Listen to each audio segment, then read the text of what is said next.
Have you ever experienced food poisoning? Food is essential for all living organisms. Then, how can it poison us? Food poisoning is the result of eating contaminated or spoiled food. Microorganisms that grow on our food will produce toxic substances. These make the food poisonous and causing serious illness and even death. How can we understand that the food has spoiled? There are different signs on food items which we can understand that whether the food has spoiled or not. First itself, it smell. It smell really bad. An unpleasant odor will come from the food. And change in the color and in texture also. The food item may become softer than the normal. An undesirable taste. But sometimes though things can look a bit less than perfect. We feel okay to eat. We will not identify whether the food has spoiled or not. If we eat, the microorganism present in the food item will enter to our body. Look at this food item. Do you feel to eat it? No. By looking this, we can understand the food has spoiled. By looking its color, the color has changed because of the growth of fungus on it. And its texture also changed. And we will feel unpleasant odor from the food. And the taste, we will not taste this food. If we are tasting, the taste will be different. If you keep food uncovered in the presence of water, our food gets spoiled by the growth of microorganisms. The microorganisms, especially bacteria, that are present around the food can enter the food item and break down the nutrients that are present in the food item to make it spoiled. When we are buying, storing, preparing, cooking, and eating food items, make sure that you avoid getting microorganism on the food. After the use, store the food item properly. Don't touch the food item by using your fingers. It contains millions of microorganisms. It is also important to check the expiry date of the food item which we buy from the shop.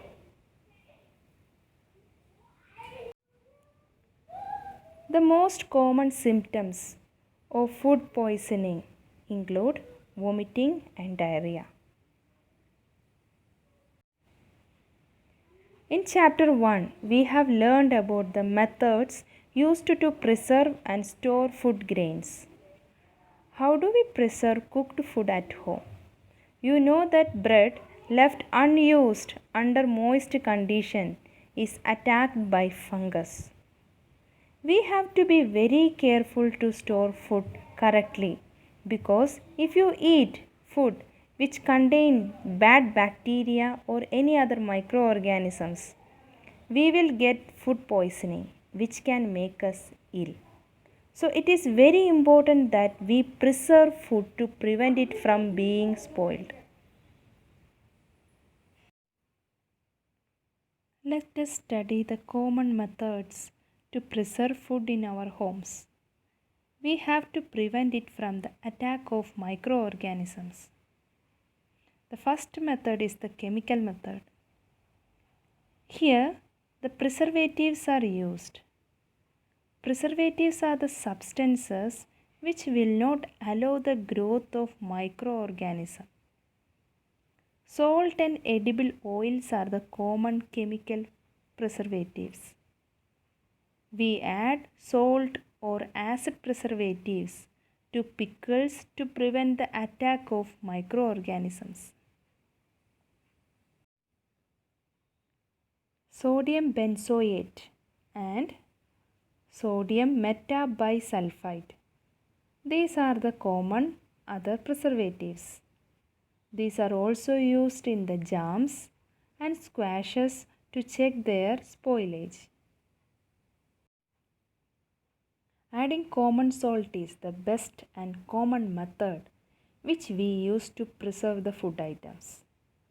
If we add salt in any food items, for example mango, what will happen? After some days you can see the water content from the mango will be coming out. The mangoes will shrink. So microorganism cannot enter there.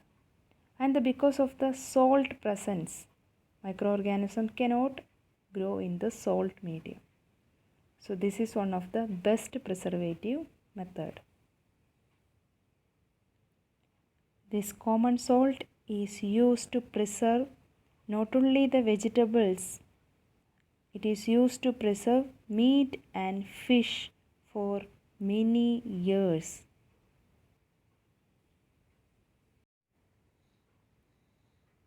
The next preservation by sugar. Jam, jellies, squashes are preserved by sugar. Sugar reduces the moisture content which inhibits the growth of bacteria which spoil the food. Another method is preservation by oil and vinegar. Use of oil. Oil will not allow the food item to contact with the air. So microorganism cannot come and attack the food item. And vinegar is the another preservative which will create the acidic medium in the food item. So microorganism cannot grow in the acidic medium. So this is one of the preservation method. The next method is heat and cold treatment. You must have observed your parents boiling milk before it is stored or used. Boiling kills many microorganisms. Similarly, we keep our food in the refrigerator. In refrigerator, we know the temperature is low. In the low temperature, the microorganism cannot grow. The low temperature inhibits the growth of microorganism.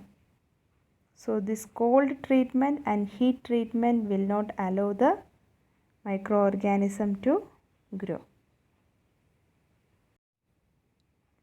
Why does the milk that comes in packets not spoil? Because it is pasteurized milk. Pasteurized milk can be consumed without boiling as it is free from harmful microbes. The milk which we are directly buying from the milkmaid, it may contain many harmful microorganisms. We need to boil it before consume it. But here, this pasteurized milk is free from harmful microbes. The milk is heated to about 70 degrees Celsius for 15 to 30 seconds and then suddenly chilled it and stored it. By doing this, we can prevent the growth of microorganisms. This process was discovered by Louis Pasteur. So it is called pasteurization. Storing the food items in airtight containers is another method of preservation. Dry fruits and even vegetables are sold in sealed airtight packets to prevent the attack of microbes. These food items should free from the moisture. Before storing it, we need to understand whether the food item is free from moisture or not. If it is not free from moisture, water presence is there means the storage will not be successful.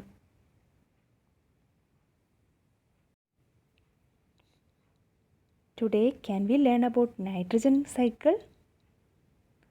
You all know that our atmosphere contains 78% of nitrogen gas, and that gas is very much essential for all living organisms. But the plants, we all are depending on the plants. You know that plants are the producers for all the living organisms. The plants cannot take the nitrogen gas like other gases like carbon dioxide and oxygen. You know that the plants are taking carbon dioxide and oxygen through the stomata of the leaves. Like that, plants cannot take nitrogen gas. But that gas is very much needed for the plants to prepare protein. That protein is needed for the all the living organism to make their new cell. It is a building block of all living organism. Then how the nitrogen gas can be reached to the plant?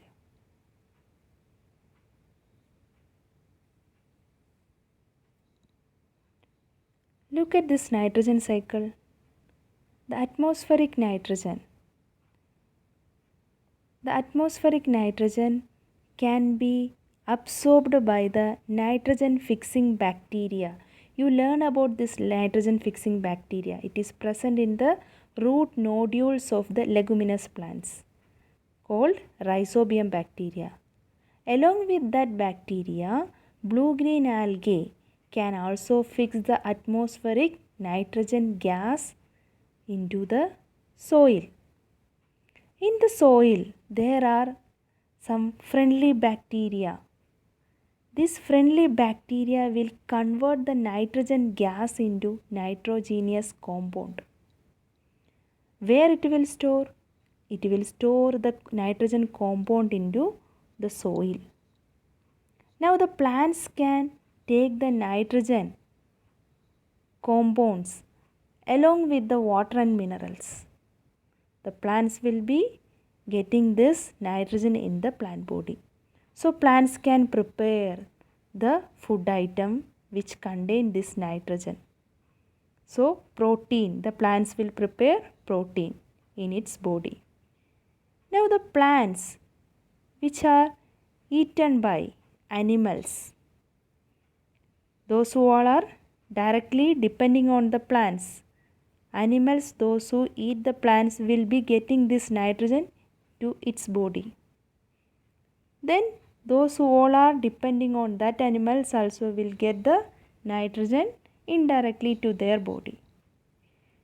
After that, when the animals die or in the excreta of these animals will contain this nitrogenous waste.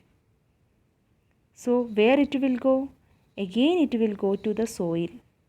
So plants can again continue this cycle. From the soil, plants will absorb the nitrogenous compound along with the water.